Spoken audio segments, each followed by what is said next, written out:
So you guys, this is our base just before Extinction releases. So this is basically the night before Extinction releases. This is where we're at, what I've lived with, what we've all lived with for ages. I kind of wanted to show you a before because when I do another video, it's going to show you what it's like after we have the little tech cryopods things, where we can actually clean up the base and make it look absolutely amazing. Like, we're doing so much renovation after this, it's going to be insane. Obviously this got raided by some guys. It was really weak. It was just a beer factory, so we had in here was just like beer kegs making beer with a generator and some turrets on it, so it wasn't a big deal. We just did it, you know, just to produce a bit of beer for a while. We used to have a turret tower up there. That was really long time ago. When we first got meshed is when we didn't bother keeping it anymore. We decided to just leave it. I put some gates up there so people can't soak it from above. We've got a turret tower. Well, as you can see along here, we've got all these plant X. I've decided to just put heaps of plant X here because the only time they're going to get rid of these is if they bring in a Giga, a Reaper, or like a Trike to take them out. Basically, the plant X are just here to kind of cause an annoyance. To slow people down if they're soaking. You know, if they get hit by that, obviously it's going to be harder to leave. Slow people down a little bit when they're running in. Like if they try and take the plant X out, they're going to get shot by turrets at the same time, hopefully. We had this little bridge here because we did have this sealed off and we made like a little bridge to go over. I was saying that we should really make it thatched so that it would, we could just like deconstruct it and it doesn't cost as much, but it doesn't matter. We used to have a parasol out there with like aloes whistled to it, but a guy was griefing one time and he decided that he wanted to kite them all into like bear traps and that, and then as you can see I've got low render on. So having low render on, I could see him placing down C4 behind a rock down there and he's like, come out, come out. And I'm like, dude, I can see your C4 you're placing there for a C4 trap. I'm not going to just run into your C4 trap like an idiot. So I think he was a little bit stupid. That's his own prerogative. We had a forge here. It got griefed, but we only had it here because we didn't really want to bring the metal inside. Recently we let Aberration go because we got wiped by another tribe and they decided to build their own tech place there, so we just kind of left that and we don't have an Aberration. We just really couldn't be bothered making it. To be honest, no one's really been on. Everyone's on now, like we've got a full tribe now, but before that we were at like 3 people on at a time. Me, Bob, and Spud were basically the ones that were on. Hod was having a little bit of a break. Lucas had work, and Fats was doing work stuff, and he was playing a bit of unofficial to try and like learn a few things. Everyone was just having like a little bit of a break. They were a little bit worn out, so yeah. Inside here, like this gated area is like, it's not even meant to really keep people out. It's just more so things can't really get sniped as easy. We only really keep in here like stuff to farm. You know, like a rhino for berries, an Anki for metal, a griffin for scouting, a parasol obviously to tell when there's somebody here, and then we've got the stuff like a Doed and an RG and all that kind of stuff, and a Theri for meat, just so that when we raise dinosaurs we can go get all the stuff we need. Nothing exciting, nothing like we care about losing. In here, it's like the first line of defenses. It's pretty fun. It's probably not going to do anything, to be honest, but I thought, fuck it. We had Kentros that we were raising. We just found some Kentros. We decided to start breeding them and raising them and putting them in here. You know, it might make it a bit better. The HP comes out like crazy, so it's like 22,000 HP almost. So if someone tries to come near these things, we'll attack them if we have them on aggressive. You know, attack him and get him stuck on it. Maybe might get him killed. Along with that, you got like raptors that are like 5,000 HP with a decent saddle on them, with like 500 and something melee. So you know, take a while to kill. Obviously, that's more resources people have to expend or spend so that they can actually get in. So that's another layer of defense. It's better than just having turrets. Your best bet with the cave like this is right here, is to have like a hanging turret tower from above here with tech turrets pointing down and a couple of heavies. So basically, if people try and crawl through this crawl space over here, the tech turrets will shoot them, right? Sometimes you got to watch out though. You have to have it super high, otherwise someone could just like stand here, not get hit, and just soak your tech turrets. So you have to really like, you have to test it. You have to test out where like someone could stand like right here and soak them and not get hit, and it will just hit the wall or the ground. So you got to be super careful as to where you place it. But your best bet is to have tech turrets pointing at that crawl space, so that people, when they try and crawl under, they get hit by tech turrets, which does a pushback effect. And even when they have shields, it still push them back, and then they get shot by heavy turrets as well, and it does damage. So it's a really good thing to have. You just have to really plan out to work well for you. I originally made what's it called, fence foundations here and stuff, so that people had to like jump over this or blow it up. And then these raptors are kind of like made their way around. They're not really meant to be here. We've got palovias as well. Like these get moved like every day, so we move these every day at different locations. So if we do a video, people don't know where they are, unless they bring like a parasaur or something. But these are on aggressive. Oh, that one's not on aggressive. It's supposed to be on aggressive. So they're usually on aggressive and on low aggro range. So that when someone pops around, rah, it attacks them, and like, you know, turret shoot them. You know that we got meshed one time because we had a turret tower right in the mesh spot, so we've moved them up a bit higher and in different locations. We've got multiple different parts of turrets, like we've got turrets all over different locations, so there's nowhere to really turn where you're not going to get shot. And if people are trying to run it, they're going to get shot from multiple different directions. And if they do get shot from multiple different directions, they're less likely to be able to use shields to defend. Just going to increase the HP in this thing. It's on passive as well. I think we turned it on passive because we captured someone one time and we didn't want to kill him. I think you can actually set it so it doesn't attack unconscious people. Pretty sure that's the thing now. We've got another parasaur here that tells us when people are around. All you need to increase on a parasaur, right, is food. Because they go through so much food, unless you're within trough range, you need to have them done to food and just fill them up with berries now and then. They die super quick on starvation if you don't have them within trough range. All this spam here is just to kind of like deter people from coming through. Like they have to C4 rocket in, use more resources while turrets are shooting them. It's just a time thing basically. When it comes to raiding and like raid defenses, the best thing you can have is something that's going to cause them to take more time to raid your base. The longer it takes for them to raid your base, for you to get online, because most people come while you're offline, the more time you have to come back and get online, the easier it is to defend. So if you can stop people from getting into your base super fast, then you're more likely to get somebody on, or someone's to be on, and you can defend. And once someone's on in a cave like this, it's pretty easy to defend. Like, it's pretty easy to defend an online raid.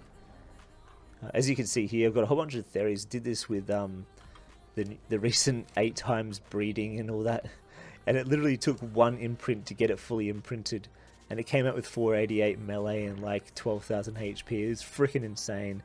So a couple of them are making it into just full melee and maybe some HP, like just full tanks, and then a lot of them are making it into like speed theories with a bit of melee, but mostly just speed, because their melee, like that kind of melee with just speed, isn't too bad. Like, let's have a look. Where's one of my speed ones? Here's a speed one. So it's like 488 melee and it's at 150 speed. So they got 3,000 XP into it, and it's at 12,000. That with a good saddle. Obviously, the weakness to Therizina is a plant Y and bear traps, so like they're pretty weak if people know what they're doing. Obviously, you know, plant Y is like the OP defense against them. This is where I've been breeding all the stegos recently. Our newest line, I got a mutation actually, which is this one here, which is 8700. But it's a female, so I've been trying to breed that with the low mutation male I got from an egg, which is this one, which is like 8 mutations on one side and 3 on the other, so that's easy to be bred with the other one. And I was trying to get a male out of that, and then just breed that male with the new HP into what's it called, wild tamed Textegos to get another mutation. Our Paris's are shit. We never really went with Paris's. I had a 9.2 and we never went further than that. Our Paris's we don't bother with at the moment. We just don't bother breeding. We don't have the room to do that. We've got our boss Rexes, which is good. We've done some boss fights with them. They're sitting at about 700 melee and like 3,500 HP, 35,000 HP, which is really good. You know, we destroyed the hard boss. The hard boss took us 5 minutes to do, so it was it was a walk in the park, really. In the event recently, the Gigas got raised, and they are looking fucking sexy. They are looking really good. So, really happy that they got a couple of these out, but there's just no room, so I'm waiting for those. Once those tech cryopods come, it's going to make our life 10 times better. Just because, like, all these boss Rexes, all the Gigas, the Parasatheriums, like, all the big dinosaurs, all these stegos that we're not using, they can all go into those balls and just be put in the fridge. The amount of room we can have in here then is just, oh, it just makes me so happy. Before we go upstairs, we'll just go to our breeding area. Right here is our little plant X and plant Y and all that kind of building. It's really horrible. Don't look at that. I'm embarrassed of that. We got some Uties that we raised as well on the breeding session. Made it so that we can actually do more boss fights. If we lose one, at least we've got more Uties. We've got like 3 Uties now, plus the boss one we've already got. So we've got 4 Uties. So that's good. They're pretty good. This one's up to 30,000 HP with like 3,000 points, 3,000 XP. So that's pretty good. We had Tektroths. Don't judge me on this breeding area. It is absolutely dog crap, but hey, it was working for a little while. It's going to get redone. Bob really wants to redo it. He's going to redo this whole thing. Like, if you have a look at this, it is something special, to say the least. This is where we usually hatch our dinos. As you can see, some people don't move their shit out of the fucking area and it just sits there and gets stuck in the bloody ceilings. Recently raided someone, I think it was Bob, raided for eggs and that, and he got a Trudon egg, which is awesome. If we got like a female with that, we could just make a whole bunch of Trudons for the front of the cave and just knock people out. That could be a way of defending as well. I haven't really got any eggs. Like this is where I used to keep my eggs when I was breeding. Got like some raptor eggs in here still, but I've hatched them all when that breeding session came, and I haven't really like done any more since, just because I don't see the point at the moment. There's no point in raising any more dinosaurs when extinction is coming out. Like, it's going to be my main priority at the moment to play extinction and get that learned, get you guys videos on that as much as possible. They raised heaps of tapes recently. Got a breed of those. They're not the best. They're pretty crappy, to be honest. But the tapes, nonetheless, they're better than terrors in my opinion. You can have more than one person on the saddle. You can pick like a terror. You just can't barrel roll, but you can move side to side, up and down like a griffin. You can attach to walls and stuff, and they've got better base HP and better weight. So it's really good for going out for griefs and stuff and scouting and whatnot. So they're really good to have. But this is another area that I think Spud made to kind of increase the area that we had to breed on. If you go further, all these Dimorphodons lag me out. We've got like turrets on here just for storage from all the ammo that we've raided recently, and we've got other things. These are like drop vaults, so that you can just spawn in and drop all your resources and stuff. If you're coming from another server or if you come from a raid or something, you just drop it in all these vaults. As you can see, they're pretty full, just full of shit mostly. All our other vaults, I'm not going to show you anything in those just because like we're still playing, so I'm not going to show you what's what. Smithies and stuff, replicator. We've got the replicator going. Got a couple forges in here, so we just kind of use zip lines to come in with metal and stuff for now. We might eventually get an aberration again, but I don't think we will. We don't need that much resources to do what we do. We just PvP most of the time. I've been spending a lot of time around the grinder recently to get my level up for extinction. We'll take you up to the rest of the base. There's nothing really like special about this. The crafting area is okay. I used to have zip lines along here to try and like take us along all the smithies up to the other forges and that, but everything's changed recently, so it's just kind of become a massive clusterfuck again. There's nothing you really do about that when there's just that many dinosaurs, and there's now a fuck me, these are annoying the shit out of me. Bob Lee downloaded them again because he brought them back in from outside. Look at that Udy, it's just floating there. Let's get a drink quickly. Where's the water? Right, let's go upstairs. Show you the rest of it. So you got this ramp. We've got the trike breeding area. So they're like 4,500. I haven't been able to get a mutation. I don't know. I've tried heaps, but I have had no luck with the trikes. We've got our Therizino breeding area here, so I just go over here and whistle all them. Our Rhino breeding area. All our spare Stegos, fucking Wyvern sitting there. We've got Tech Quetzals. I think the only good stat we got in the Quetzal was 2700 stamina. And there was just like 1400 weight and like 10k HP. Like, they were average. They were good stats still in the other ones, but like the best stat we got was the 2700 stamina. We'll go upstairs to the bird pit. This is disgusting up here. There's just so much up here. It's insane. So we've got heaps of terrors. We've been using heaps of terrors recently for like barrel rolling into things and into bases and stuff. So they've been getting used. As you can see across there, it's just stored stegos and dragons and shit. An alloy breeding area. Over here, I've got my, if you can see it from over here. Just over there, we've got our patchy rhino. We've got a 3600 patchy rhino line.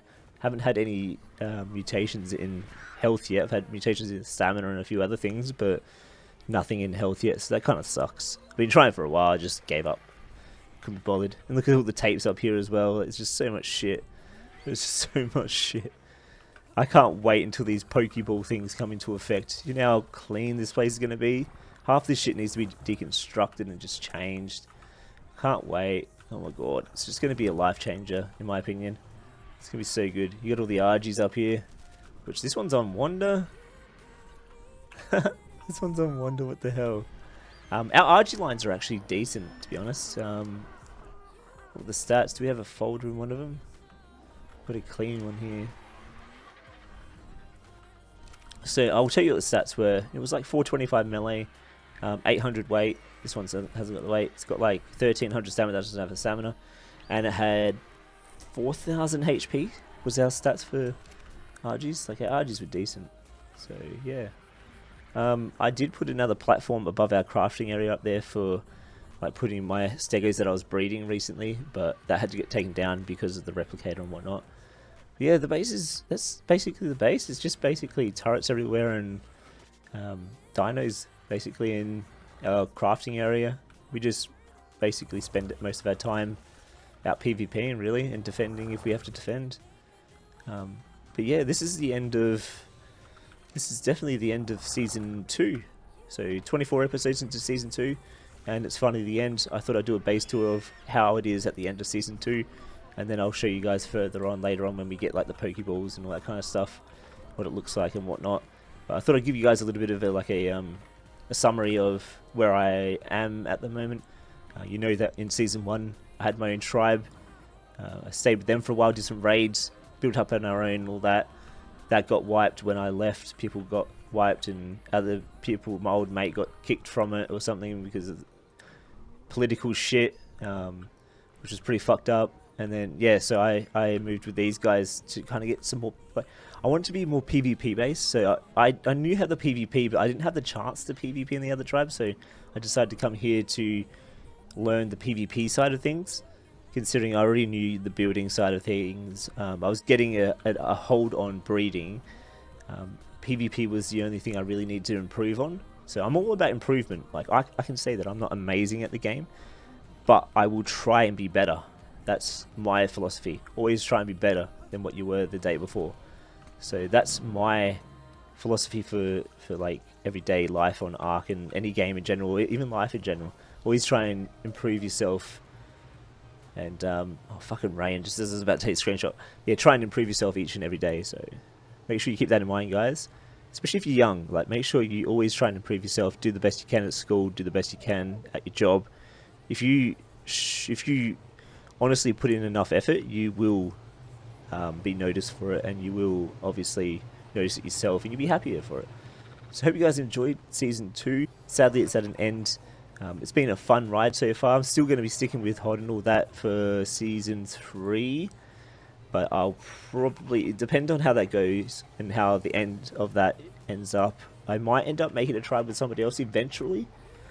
Just for a bit of a change. You know, a few other people, a big group. Maybe get Fats to join me on that. And do our own little series or something. You know, start Season 4 with a fresh new tribe or something. We'll see how it goes because... you don't know how long everybody else is going to stick in the tribe for. But I hope you guys enjoyed it. If you did, make sure you give this last video a massive thumbs up. and just comment down below what your favourite episode of the series was, of Season 2. Let me know what your favourite episode of Season 2 was, so we can reminisce on what we did over Season 2, and tell me what you're looking forward to in the future. I do have lots of different games coming. As you can see, recently I've been uploading a lot of different games. Extinction, I'll be streaming on launch day, right when it launches on Twitch. So make sure you come over to my Twitch and follow me over there and watch me. Make sure you turn the bell on. I think it's a bell. I don't even know what you press. Notifications, so you know when I'm streaming on Twitch. All the Twitch live streams will be recorded, and then I'll be making videos on YouTube. So if you miss out, you can still watch it on YouTube, but come watch it live on Twitch. Help me kind of grow on Twitch, because I feel like Twitch is the next big step I need to take along with YouTube to try and become full-time. As soon as I become full-time, like, you guys will get videos. As you can see recently, I've been putting out videos after videos after videos. That's because I took a week off work. So I can do it kind of full-time and post, 2 videos a day, maybe 3 videos a day. I can actually go hardcore at the videos. So the quicker I can become full-time, the better it will be, and I can, upload more and more videos for you guys. But once again, I appreciate all the support that I've had. We've had videos get up to 1,000 likes and all that. But for me, that's insane. That's made my career, it's just awesome. And yeah, I hope you guys look forward to Extinction. I'll see you guys when it comes out. Take care, guys, and I'll see you then. Bye.